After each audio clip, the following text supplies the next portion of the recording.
sa naging WBC World Light Flyweight Championship sa pagitan ni Panya Pradabsri ng Thailand at Carlos Canizales ng Venezuela. Isang robbery of the year daw po ang naganap. Ang hatol kasi ng tatlong hurado mga amigos ay 116-112 pabor kay Panya Pradabsri, 115-113 pabor pa rin kay Panya Pradabsri at isang hurado ang nag-score ng 114-114 tabla.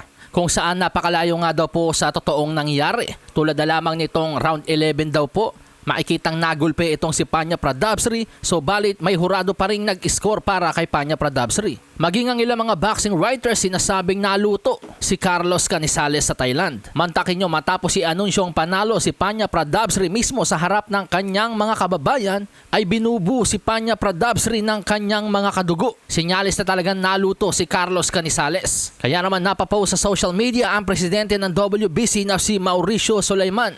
Ani Mauricio Sulaiman, dismayado siya sa performance ng mga WBC judges sa mga specific rounds. Kaya't kanyang ipag-uutos ang agarang pag-review. Sinabi niyang may pananagutan ng mga ring officials ng WBC sa kanilang ginawang hatol.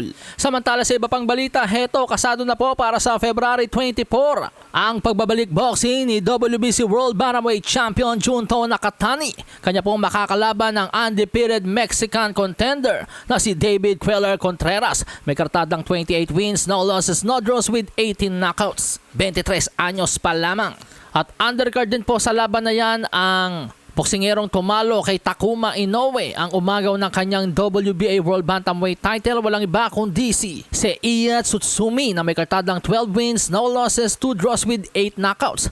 Makakalaban po ni Tsutsumi si Daigo Higa. May kartadang 21 wins, 3 losses, 1 draw with 19 knockouts. At nalalapit na rin po sa world title fight ang boksingerong pinaiyak dati ni Floyd Money Mayweather sa isang exhibition match na si Tenshin Nasukawa. May kartadang 5 wins, no losses, no draws with 2 knockouts. At kung di po ako nagkakamali, overall po, boxing at MMA, ang kabuoang record nito ay 52-0 or maybe 53-0.